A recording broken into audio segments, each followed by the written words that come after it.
Here with Jeannette head coach Tom Paulone here on Westmoreland on the Gridiron, getting ready to enter his second playoff as a head coach of the Jeannette Jayhawks. And first of all, Coach, congratulations. I know at Jeannette it's an expectation for you guys to get to the playoffs, but after those tough years, to get to the playoffs in back-to-back seasons, it's quite an accomplishment. I know this is something that you want to continue to experience year after year, but a lot of hard work to get here, so congratulations.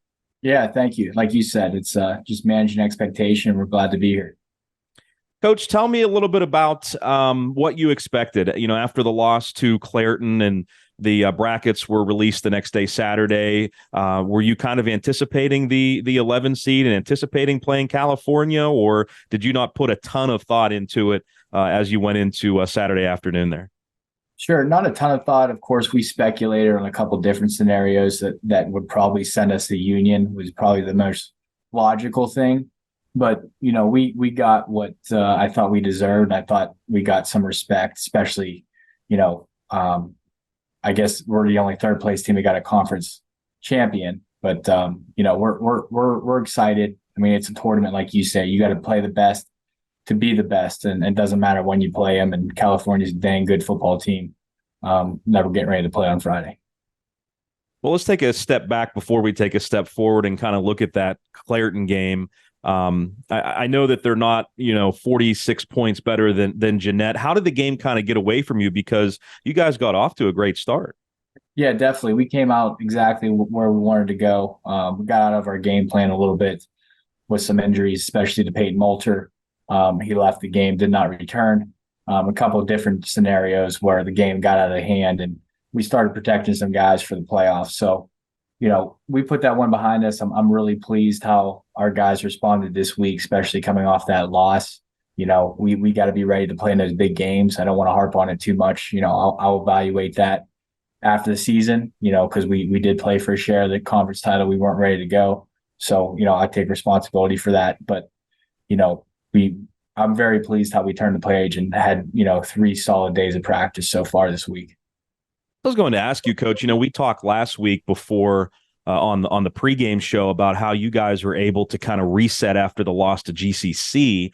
Now this week, did it make it easier to be able to reset and, like you said, turn the page because the playoffs is basically a new season? Did that help a little bit?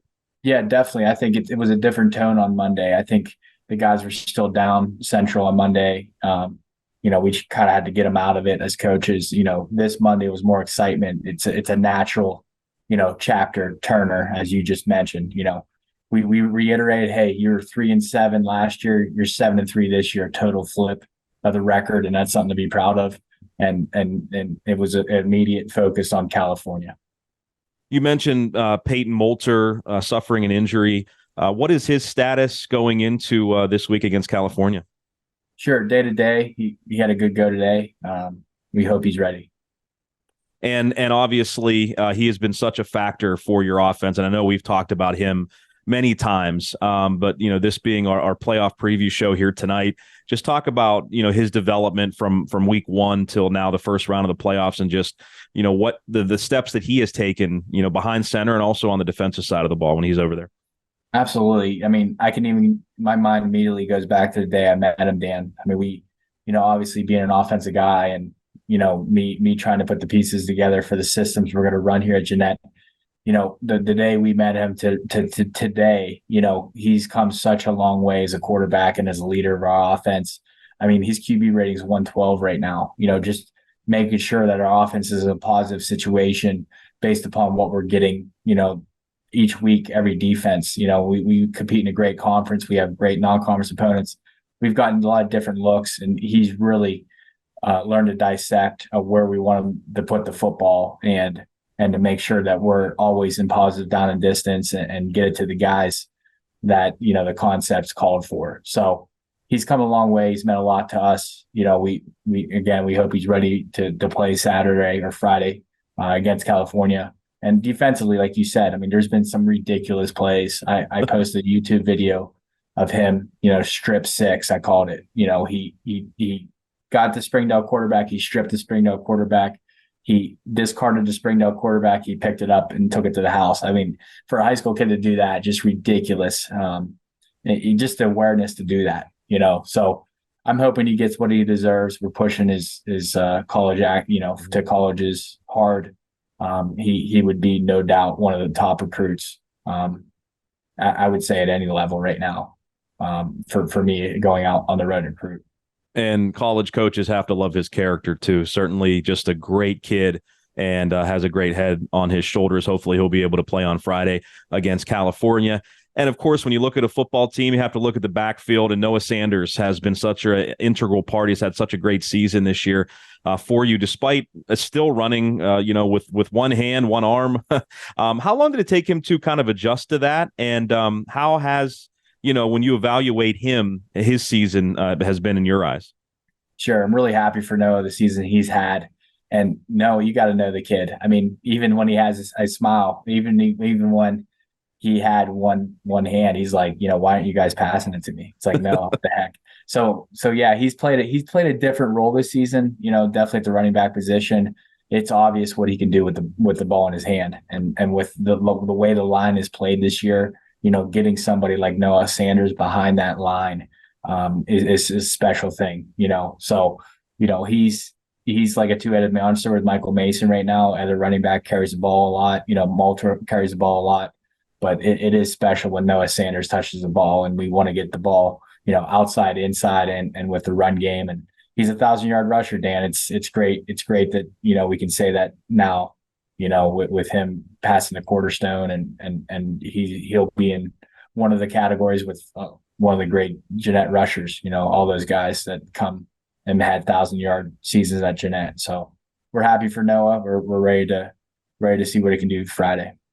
Before we talk about California, Coach, I want to ask you, considering the end of the second regular season with you as the head coach, are you pleased with the progress of the overall program with where you're at right now? Can you kind of give us a sense on what your opinion is on how you guys have been progressing? Sure. Pleased is a good word, Dan. I think we've come a long way since you mentioned. I mean, I haven't been the head coach of Jeannette 2 full years yet. I got hired in December. We immediately, put a staff together and started getting the weight room, December, I think it was 2021. So I would say I'm pleased. I'm not happy with, we had 2, huge home games this season and we didn't come away with a W, but that just makes me hungry for, the playoffs and beyond. But, pleased is a good word. I always say, I learned this from Coach Shep is, I'm always in the middle, but I'm slightly miserable because I want to get better every day. I'm not too sad, not too happy, but I want to make sure I'm slightly miserable because I want to get up the next day and make sure we make it right. Always have those high expectations. So, Coach, let's talk about the Trojans. When you put them on film, what have you seen from them? What do they like to do? And what will they kind of create, challenges for you guys on Friday night? Sure. Dominant. They run the 3-3-5 stack. We need to attack the stack, attack their principles on offense. Definitely get the run game started often and early. Offensively, they're 49 a game. They like to run the football. They have a 6'6" foot quarterback. His name's left my mind, but he's well seasoned. He likes to run the ball too. They have a good running back, number 20. They got a good fullback. They do a little old school run game on us with fullbacks, and they try to out leverage you with unbalanced formations and try to get you out gapped. So we had to have a great week of defensive practice. I think we have so far. We're going to have to play our best game. We're going down there. We understand that comes with the territory, especially with their senior heavy roster. So we're getting the guys ready for all this, the psychological warfare that will be, and with the schematics that the Trojan will bring. Maybe a little longer bus ride than normal. Do you handle that any differently? Sure. I've reached out to Cal U. I thought we were going to get a walkthrough there. Scott Vienick was my defense coordinator at Waynesburg University. Great mind. One of the all-time great defense coordinators at Waynesburg University, but they are actually traveling to Gannon.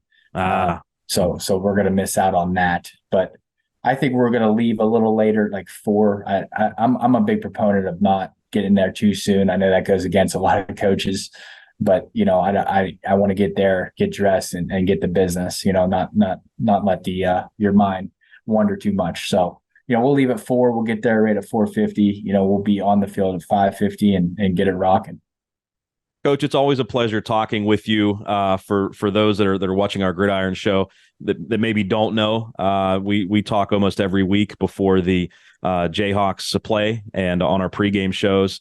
And it's always a pleasure talking with you. Thank you so much for all the time you've given us all year. Let's hope for a Hawks win. We can talk again next week. All right. Yeah, likewise, Dan. Always appreciate what you guys do. Brett and Anthony, thank you for everything. And Westmoreland Sports Network, you guys do a wonderful job for our athletes, and we appreciate all the guys. The whole Paulone family was voting all year. You guys had a lot of our guys up, so there are a lot of links being passed around. Dan, okay, we try to learn we try to learn you like you're our opponent. Okay, try to figure out how we get more votes in. But yes. No, we appreciate everything you're doing. Hey, that's no problem. I love it. Share those links and, get those guys the votes. That's for sure. They've deserved it all year. And it was a pleasure talking to Peyton earlier this year, too. So, again, congratulations on getting to the playoffs. Good luck. Yeah. Talk to you next week.